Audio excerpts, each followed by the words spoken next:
Good morning, everyday leaders. I am just here. We've changed the studio up a little bit. So I am looking at new cameras, new positioning here, getting used to some things. But I wanted to get this set up. So, good morning, everyone. It is Friday, October the 25th, and here we are in the studio of the Everyday Leaders 50 and 50 podcast. And we are studying the book of Proverbs. So I am Melanie Ake, and welcome to this broadcast. If you're just joining us for the first time and finding out what this is all about. So, my mentor, John Maxwell, challenged me in September. And one of his Minute with Maxwell's in the morning said, I challenge you if you have never gone through and studied the book of Proverbs for 31 days to do so. So in my mind, I thought, well, October has 31 days, logically. So I should do that. I should do that. And so intentionally, I set a time limit up for myself for 30 minutes where I would do a devotional and study each of these proverbs. And so I basically set the event up on Eventbrite. I created a Zoom conferencing line link and I started letting people know what my intentions were. And so that's how it started. And it has been an amazing month of growth. And here we are, October 25th in Proverbs 25. And today we learned about situational leadership. What was great about this is John Maxwell always in his leadership Bible has provided a little highlight, I call it, of character growth and what we apply the proverb to as leaders. And so today we talked about situational leadership. And so, situational leadership, what does that mean to you? To us, it really had us think about the positions and the titles of people in leadership or us as leaders in our own roles. And how do we influence and communicate to people around us? And so many times we think about, going into a career and thinking you would like to sit in the corner office or a title that you would like to have to achieve, right? But leadership is a choice. Just because you're in a title doesn't give you the ability to be able to lead people well, right? What we talked about today is really being able to step into the situation and assess everything that's going on around you so that you can make the best judgment calls. The only way that you're going to be able to understand that is to listen. And so, some of the strategies that we talked about this morning on our mastermind were what do you do when you're going into a new situation and you're not aware of the environment and you're coming in as a brand new leader? And so, we thought a lot about and we talked a lot about what's the right way to approach that. And so we came up with some ideas.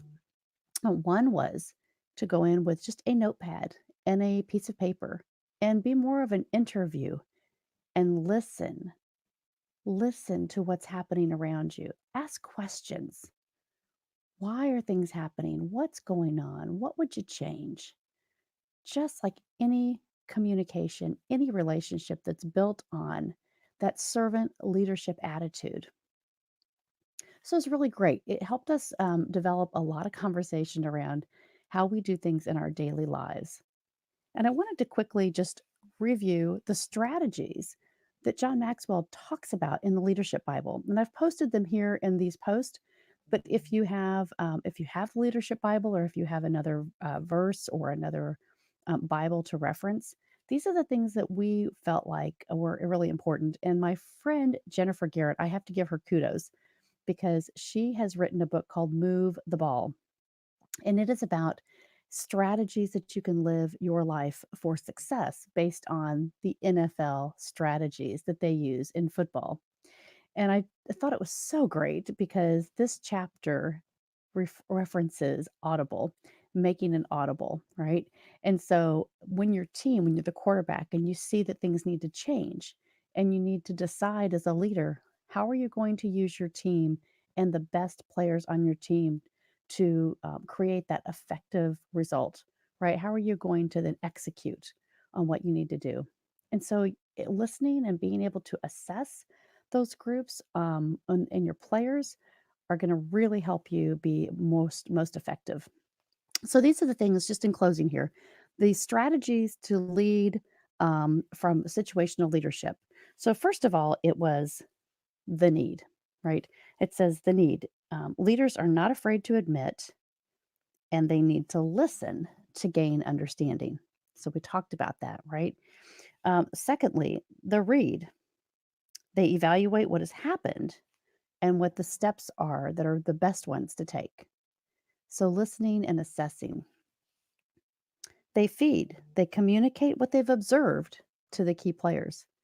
So many times, as a new leader or a leader of your team or your group or your family, right, you need to group together, to huddle, as Jennifer Garrett would say. We need to huddle, and we need to talk about those things before we take the next step and execute. And then they heed, they act on the basis of their discovery, even if it means change. And this can be scary, right? Because some people might say, "Oh, I can't change. I can't do that. We can't pivot. I'm going to be uncomfortable. I'm going to have a new role." But sometimes, as leaders, if we listen and we ask those questions, there may be people that have different strengths that aren't actually using those strengths to their capacity. So you can really challenge and pull people up and lift them to be able to do even more and greater things. And then the last one is lead, right? So they provide direction to all of those involved. So it's not easy. And as we take on these responsibilities as leaders, it's really important to understand your responsibility. And so I challenge you, if you're not comfortable with what you're doing, how you're leading, find the resources so that you can become more effective in your life as a leader, as a coach, as an influencer. If you'd like help, you can always reach out to me at make@everydayleaders.com. You can join our mastermind for the rest of October. We are studying the book of Proverbs, the next 26 through 31, and you can sign up. You can join the links here or connect to me, and I can get you connected to us in the morning, 7:30 a.m. to 8 a.m. Eastern. We would love to have you. Continue today and through the weekend to be leaders in your life. And I will see you back here tomorrow morning. Thanks for joining.